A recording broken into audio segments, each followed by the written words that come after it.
Today's show is sponsored by the ABV Network Merchandise Shop.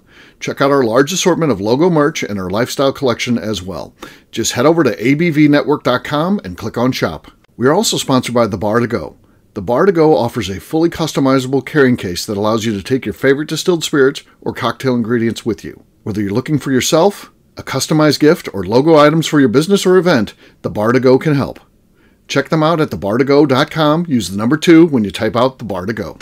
Did you know Neely Family Distillery now ships its popular distilled spirits directly to you? To order, simply call 859-394-3258. Tell them the ABV Network sent you. And now, on to the show. Let's drink!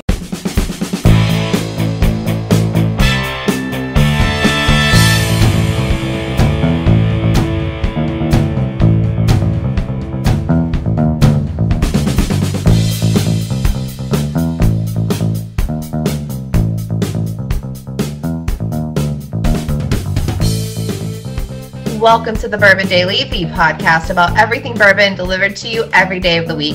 Today on the show, we discuss whether Leopold Bros. 3 Chamber Rye is the best bourbon we will ever see in our lifetime, or best whiskey we'll ever see in our lifetime. Yeah. My name is McNew. Please join me in welcoming my co-host, Steve Akeley, along with our special guests, Matt Bay, Tim Fosnot, and Danny Kennard. Hey, gang, what's up? Guys. What's up? Good. So, yeah, we're going to be talking about Leopold Brothers today, the importance of that whiskey, and is that the greatest whiskey that we'll ever see in our lifetime? I mean, and I'm talking about stuff that was made during our lifetime, because one of the cool things about whiskey is you can go all the way back. If you can find a bottle from the 1800s, you could still drink it today. That's the cool thing about whiskey. It lasts, but you know what? The fact that is this whiskey the best thing that's been made during our lifetime? And that's what we're going to talk about. We'll get to that after the break. For right now, McNew said there's something she wanted to talk about. What is that, McNew? Okay, so I have a new pet peeve. I have a lot of them, but now it is, so my current day job, I work with a lot of people that work in dental offices. They're business assistants. I'm often emailing them back and forth. One of the most annoying things is people that have inspirational quotes as their sign off, as their signature. Because like they will send me the shittiest email, but be like, "Oh, today's a great day," like smile, whatever. Like, and I'm like, "Go fuck yourself!" Like they just piss me off. Like, does that bother you guys, or do you actually pay attention to those? Like those signature lines. Don't put a quote. Just say thank you, bye. Say cheers. Say thanks. Put from my iPhone. Anything's better than an inspirational quote, honestly. All right. Yeah. McNew, I've got a question for you. Okay. You said that you do the text part of reminding people to text you their appointments, right? Yeah. That's not what I do, but there's people that do that. Yeah. Okay. Is there a question then? I hate that. Okay, he hates it. Oh, I love that. I love a text reminder because I'm really going to forget. I have a planner. Like I have to have like a whole planner I fill out every week. If I don't, I really don't know what's happening in my life. So I love a text reminder actually. And I think our offices do that. I'll go back to nobody makes you get those texts. You can always opt out. Jim, do you like a reminder that you've got a dental appointment tomorrow or something like that? I do. I love that. Me too. Me too. I like it too. But to bring it back to McNew's thing, on topic there, so Total Wine, when I worked for them, it got to the point they required you to put one of those on your, like you had to have. That is toxic corporate bullshit. Right. It's horrific. They became so woke at the end, it drove me freaking crazy with the shit they're doing. But so everybody had that great quote after their signature. And it's all bullshit. Like I know these people. Like I will literally get an email. You're putting this thing about saving the world through good deeds. Like there's rainbows and butterflies. Go fuck yourself. I'm not here for it. Yeah. I don't like any of that stuff. I don't like a canned. I don't even do a signature on my email. I just, say Steve, and that's it. It's Quick Trip because they greet you when you come in the door. Yeah, because they fake greet you. If it's just okay to greet you, but yeah, they're fake. That's the whole concept. Fake enthusiasm. The fake thing is kind of like the Chick-fil-A going right. Chick-fil-A can I serve you? Yeah, Chick-fil-A is a cult for sure. Pleasure, like that's a cult. Chick-fil-A is a cult. Yeah, that's a cult. That's another cult. Yeah, there's a lot of cults out there. Great food though. I love their chicken sandwiches in the morning. They're all right, but actually they're best. People don't understand cults. You know, cults offer very good things. You know, how do you get into cults? Do they take you captive? Say that their best go ahead. Breakfast portions that they do is their breakfast burrito or taquito or whatever. The breakfast burrito is good. But my point is, with a cult offers great things to you. That's why you join a cult. That's why you stay in a cult. But there's also this bad side to a cult. That's the problem with a cult. Is not that a cult is very cool and you like it. You like it. That's why you join. It's very few of them that take you against your will. For the most part, a cult is you're joining it under your free will. But then the mind wash begins. So that's the problem. That's the problem. Yeah, just like Costco. Costco's a cult. Costco's a Quick Trip. QUICKTRIP. I don't know about the KWICK or whatever it is. KWIK. I don't know how that Quick Trip is. What other business do you consider cults, Steve? Like cults. Southwest Airlines is a cult. Chick-fil-A is a cult. I love Southwest. I freaking love Southwest. Yeah, because it's a cult. People love cults. This is my point. People don't hate cults. The people that are in cults don't hate them. They're not like, I hate my life. I hate Scientology. They're not like, I love Scientology. Scientology is the greatest thing. We're better than you are. I love Scientology. No, that's how they do it. If I only fly 2 or 3 times a year, am I really in a cult if I use Southwest Airlines? No, you're not. No, you're not. But it's run by a cult. The people that you interact with are in a cult. It doesn't mean that you're in the cult. You can have interactions with a cult. Charles Manson and his group was a cult. Do you agree? Do you agree that Charles Manson was a cult? You think those people only dealt with each other? No, they interacted with people on an everyday basis. That doesn't mean you're in the cult because you talk to one of them. But is ABV Network a cult? Is it? Maybe. I hope so. I'd love to be like a cult where people just blindly just do our stuff because we're a cult. I wish I could. I joined the cult. Yes. Yeah. Come to our barrel shop and drink the Kool-Aid, please. Yes. Yeah. Right. Yeah. Oh, maybe that's the approach, a cult approach. Yeah. Southwest Airlines is a perfect example of that because they treat you like shit. But they do it with a smile on their face, and they laugh and joke about it, and you're like, "Oh, I love this place. I love having no amenities and get treated like shit and lining up like I love Southwest. Lining up like cattle. I love lining up like cattle so you can get me on your plane. I hate boarding a plane. I hate worrying about where my luggage goes. I know when I board a Southwest plane and it lands somewhere, I don't have to get my ass up. I know my luggage isn't leaving. I know it's going to where I'm going.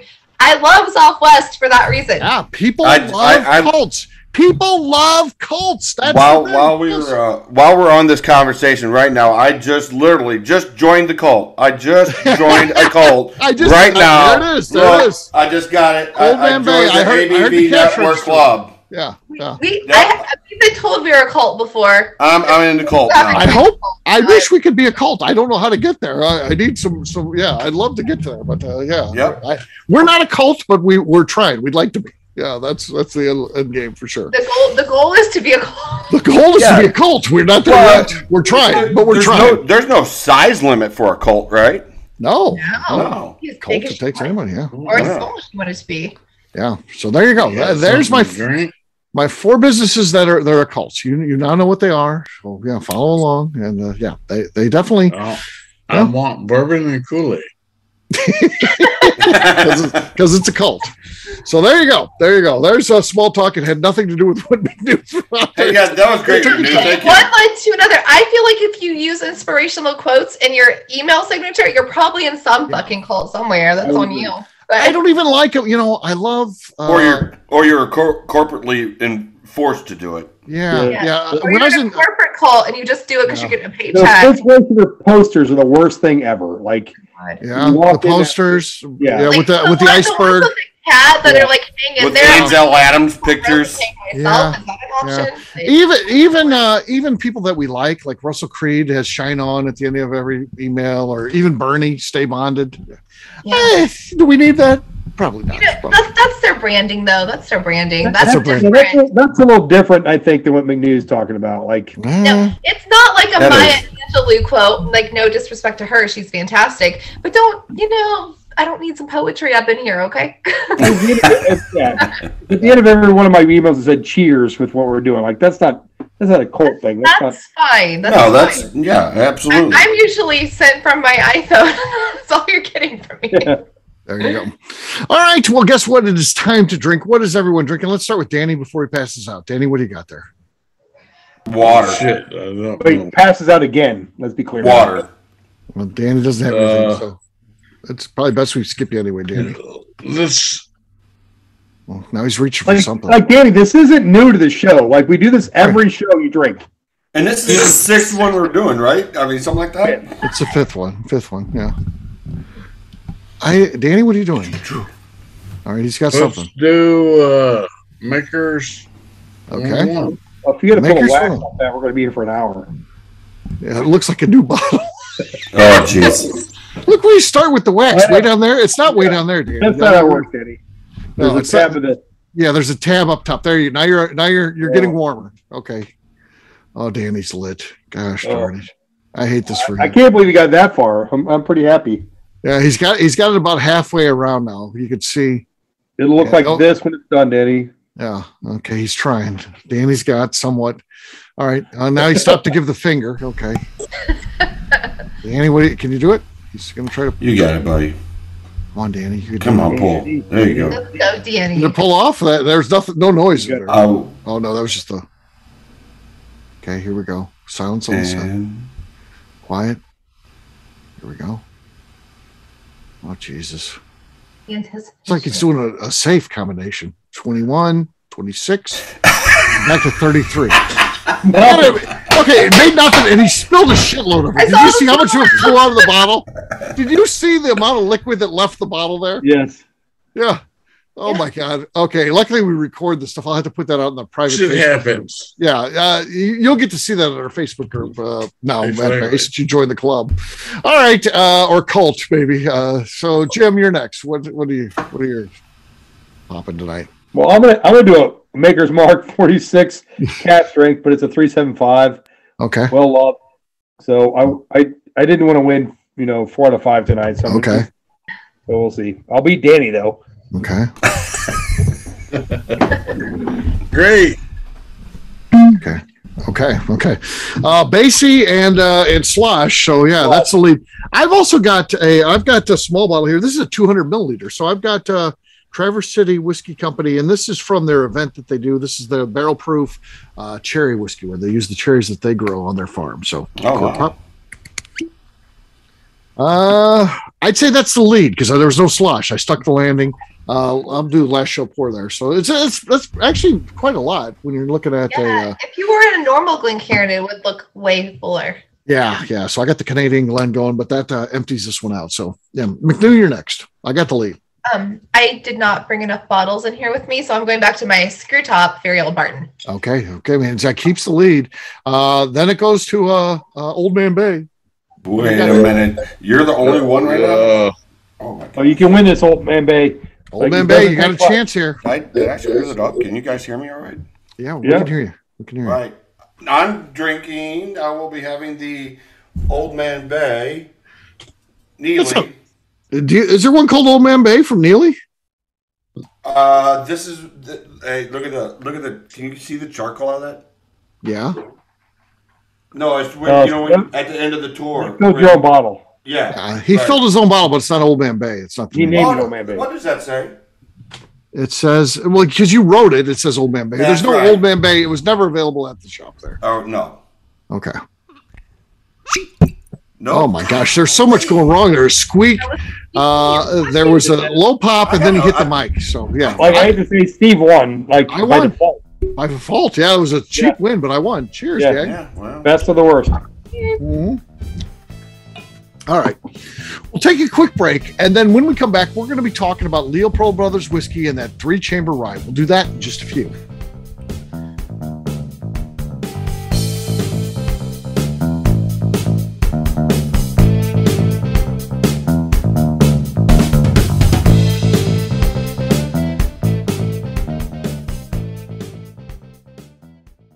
Hello, this is Steve Akeley of the ABV Network. Let's talk about the people who make this show happen. First up is Leatherwood Distillery in Pleasant View, Tennessee.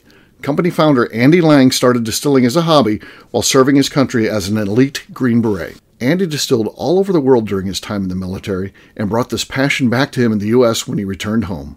A visit to Leatherwood combines Andy Lang's unique distilled spirits and a museum of artifacts from his time serving the U.S. Share a drink with a fallen soldier at their bar where you can grab an acrylic bio off the wall that celebrates the individuals who gave the ultimate sacrifice to protect his or her country. They will also ship their distilled spirits directly to you, so check them out at leatherwooddistillery.com. Hi, this is Steve Akeley, owner of the ABV Network. We're sponsored by the Stave and Thief Society. This is where you, a bourbon enthusiast, can expand your knowledge and emerge a bourbon steward. In 2017, I completed my Executive Bourbon Steward certification. It's the most comprehensive bourbon certification program available and connects you with an expansive network of bourbon enthusiasts and professionals.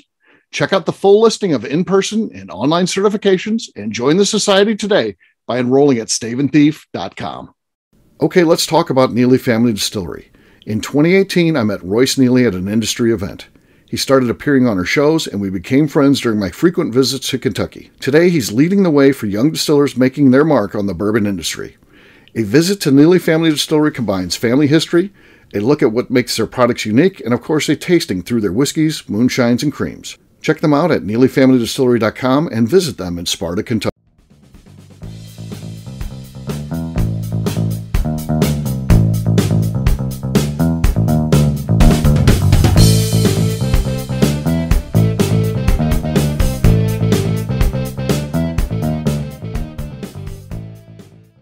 This is Bob. I'm in Ohio. You're listening to the Bourbon Daily. Welcome back to the Bourbon Daily. Today we're talking about Leopold Brothers and their 3-chamber rye. Yes, we are. So to me, I think that this is the most important whiskey of our lifetime. And why I say that is there's been a lot of great, releases and, new things, innovation that have come up in our lifetime. Four Roses Limited Edition, that's in our lifetime. Booker's, that's in our lifetime. But what's special to me about the Leopold 3-chamber rye is the fact that it was commonplace before Prohibition, but after Prohibition, making whiskey in that manner went away. It was too inefficient. The fact that, people used that sort of, 3-chamber still before Prohibition, and the fact that they didn't bring it back after Prohibition, I don't think anybody else would have done it. I can't imagine anybody invests in that sort of money and, just really taking a flyer. Can I make this whiskey or not? I don't know. Let me buy this 3-chamber still and then see if I can make it. That's exactly what Todd Leopold and his brother did. And by the way, it worked out. It is some amazing whiskey. And I love it. I love the fact if you watch the video about it, he talks about that and the reason why he ultimately pulled the trigger. He'd done all kinds of research and he thought the 3-chamber was the way for him to go. But when he looked at, I think it was the old Seagram's distillery and the fact that they had 2 continuous column stills and a 3-chamber. He was like, why would they have that 3-chamber, which is so inefficient? You got to have somebody manning that thing the whole time. Why would you have that unless the only reason was because it makes them really unique and special whiskey. And that's the reason he decided that he would do that and bring that back. And I think that's the coolest thing that'll ever happen in our lifetime. I can't imagine anything else happening beyond that. What do you guys think? I think, well, for people who are into whiskey, and if you ever see a 3-chamber still, it looks like a short, squat column still, but that's not what it is. Right. You basically have to kind of like explain this quickly. It's each chamber is filled with mash. The top chamber is the new mash. The middle chamber is one that's been through this distillation process once, and the bottom chamber has been through it, twice. And the bottom chamber has no alcohol in it, really. And what makes it unique is that bottom chamber builds up pressure because of having to go through the other 2 chambers. It gets a lot hotter and it pulls all the oils from that mash into the distillate. And that's what I love. That's where you're pulling flavors. That's what makes it unique, is that part right there. And it's just, I've never seen anything like it. I've never tasted anything like it either. Yeah. Right. A lot of floral notes come through, honey notes that you just don't get in other ryes. It's not that you'll get floral notes, but it's because all those oils pull through into the alcohol with that process, it just brings all that stuff through, and it's fantastic. Yeah. I personally, I don't know anything about it. Watching the video, I found it very interesting. I've never had Leopold, so just this conversation and seeing that video for me, it's got me excited about getting a bottle.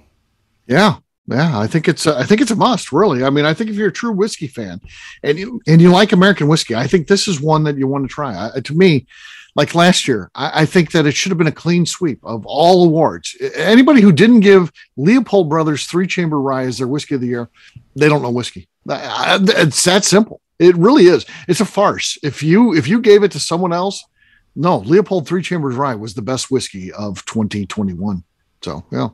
And I don't think it'll ever be replicated at the level it is. Like, and why would somebody, like, it was a pain in the ass to get that still. It's probably a pain in the ass to run it. Like, right. People don't see that value. The Leopold brothers did, and they did it well. I don't think anybody else could do it that well. Maybe Adam Stumpf could, but I don't really think anybody can do what they're doing. No, I think you're right. I mean, yeah, that's one of the unique things about it is the fact that first of all, you got to buy the still, which is going to cost you about $500,000, and then you have to learn how to use it, and then you have to pay someone who does nothing but babysit that still. Every 15 minutes or so, you got to turn a knob or lever on that thing. So Todd Leopold pays someone to watch Netflix while they sit there and man that still. Because you can't leave it. You can't be like, well, I'll do this, and then I come back to that. You got to watch it the whole time. Otherwise, it's going to mess up. Yeah. Well, the other part of what they did that was so fantastic is he looked at what grains they were using back then. And so he has all these heirloom grains that he started growing.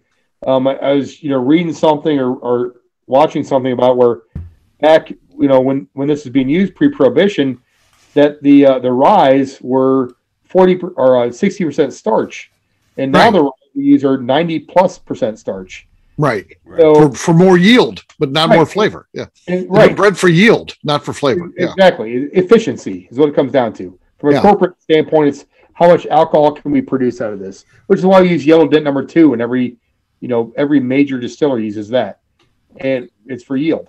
And so he brought these grains back that are 60% starch. So you're pulling more flavor through with each thing he's doing. And then the other thing I found fantastic, I'd never heard of.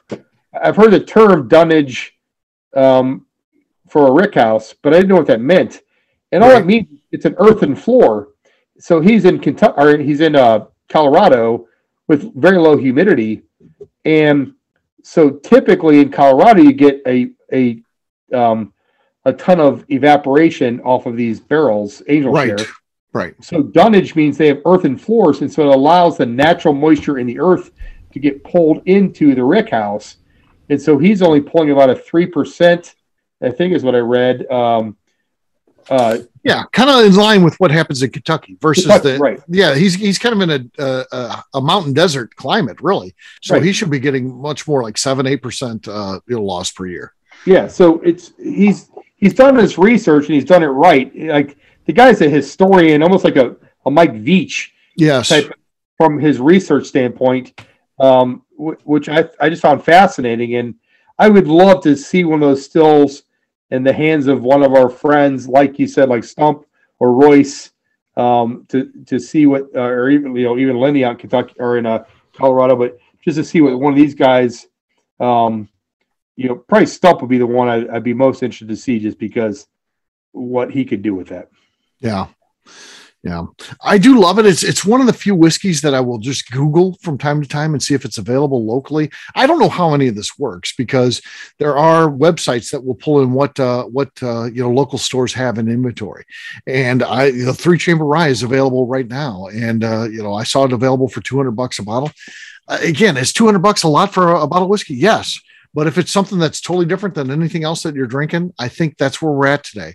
And if it's that special, it's worth it. And yeah, I picked up a couple bottles of it recently. They had batch 2, which is kind of cool. I bought both of those, but they had a batch 1 there as well, which was only like $230. And I didn't buy that. I left that one on the shelf for someone because I've had several batch 1s, and I can't really tell a big difference between batch 1 and batch 2. He's doing something pretty consistent, I think. But yeah, it's amazing stuff, and yeah, it's the most special thing that I've ever seen. And at $200 for something that's special, that's not insane. People have paid more for less. Yeah. We're not talking everyday drinker here, but one that's special that you pop whenever you're having a bad week or something like that. That's where I think this one fits, and absolutely. And they did that collaboration with Dickel, and you think, well, I don't know if I like Dickel. Well, Dickel was a little bit different. They did some rye, and they don't normally sell their own rye. This was rye that they created. Normally, believe it or not, Dickel, which actually does a lot of sourcing for other people on the bourbon side or their Tennessee whiskey side, actually, on their rye, they normally get that from MGP. That's little known, I think. I don't think a lot of people know that. I didn't know that. Yeah, you would think they would just make it. But they've made some rye through the years, and when they collaborated with Todd, they used their own rye for this collaboration, and that's pretty good stuff too. We did an event, and what's cool about it is you can taste kind of what Leopold contributed to it. You can taste what Dickel did, and it's actually a good collaboration. It's only about $100 for one of those bottles, and those are out there pretty much all over the place. So if you want to find one of those, maybe you just want to get in and taste what's going on and see if you like going down this path, that might be a good starting point, because it's definitely a cool collaboration for sure. I would love to go see that still in person to see it operating. Like, I have no idea what the capacity is, how many barrels a day they can run, because it's such a weird, hard setup. Like, if you're really into whiskey and ryes and you want to understand or talk about, they have a YouTube video that is fantastic that explains their graphic of how they show what happens in there is awesome.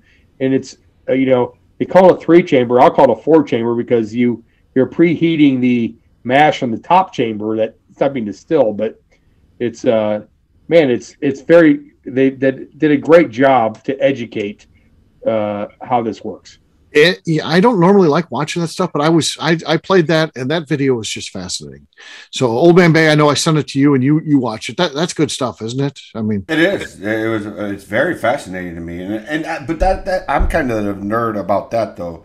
How something works, the grains that they are picking, are they growing the grains? Oh yeah, things like that. That the history. Those things are what really intrigues me about whiskey too. Yeah, and he touches on all that. He gets into the range. Absolutely. Like he says, he talks about why he decided to do that.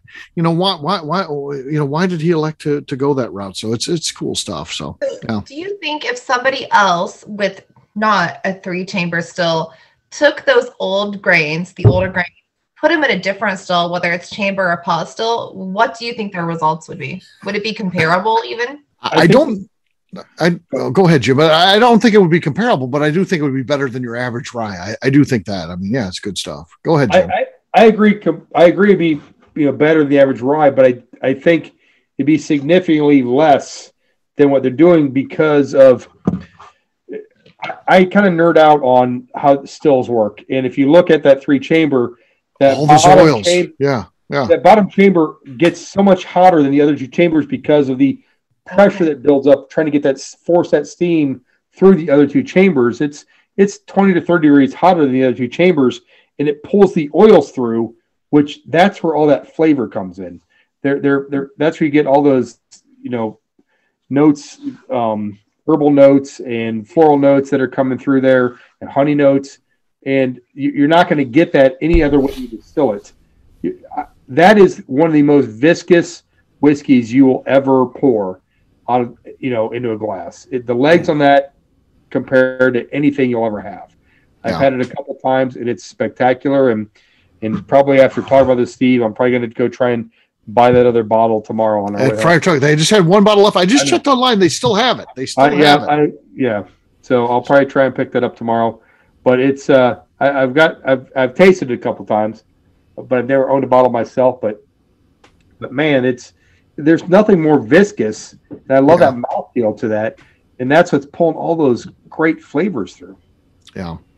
I just feel like we owe Todd Leopold a thank you as whiskey fans, because I just don't know who else would do that. What's he in that for? Because he has to make the whiskey, then it has to sit for years.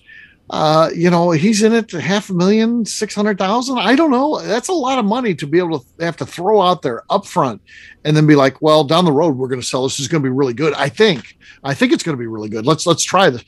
I just don't know that a whole lot of people, most businesses, Jim and I are starting a business. We're nowhere near what he had to do.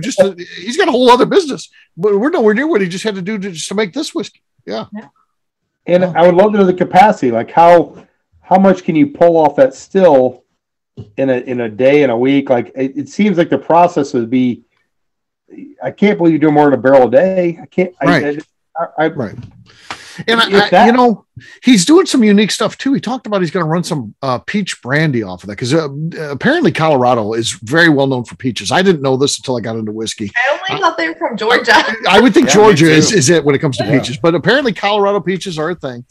And he's going to be making some peach brandy. And you know what? I'm instantly interested in that. I'm not, I can't say I've ever actually even had a peach brandy, but if Leopold Brothers comes out tomorrow and say, hey, we've got our peach brandy that we created on the 3-chamber, I'm going to buy a bottle. You know what? I'm not even going to hold out and be like, I need to taste this first. I'll buy the damn bottle and I'm going to try it, because what's happening with that whiskey is so unique. So who knows where this is going to go? I mean, there's going to be other things he's doing with it, which is cool. And it's really made for rye. I don't know if he'll ever make bourbon on it, but that was my question. I'd like to try the bourbon too. 3-chamber bourbon, like, is that a thing? Right. Like, yeah. So, and I can't wait to taste it, because I lean towards the ryes anyway. So it's pretty exciting. Yeah. Well, Jim's gonna have a bottle starting tomorrow, so get out there and just do the pop it. Just do a hey, I was in the neighborhood.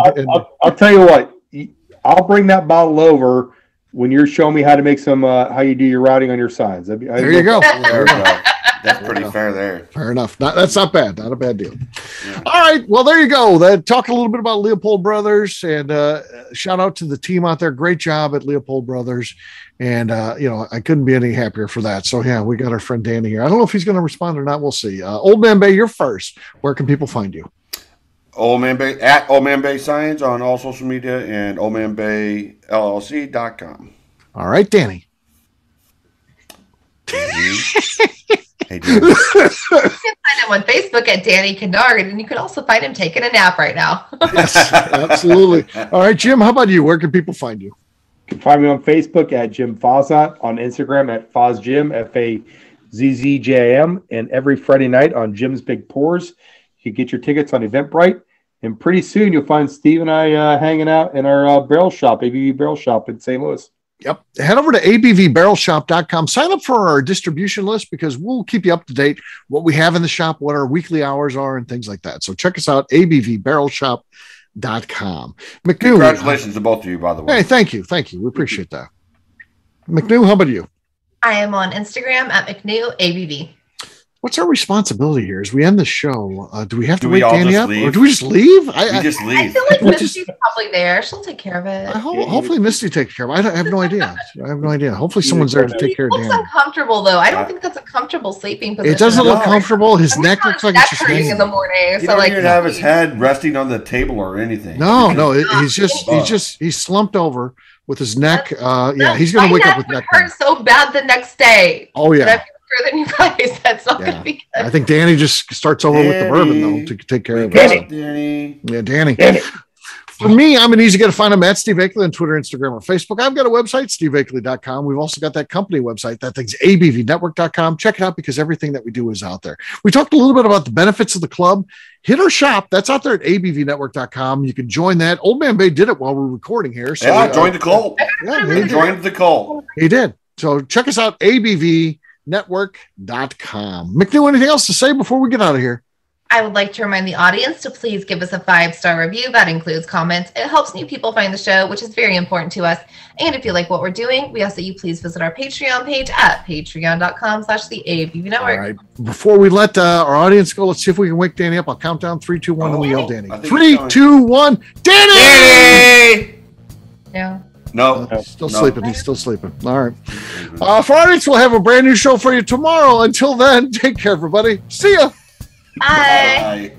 Cheers. Night, Danny. Night, Danny. Peace.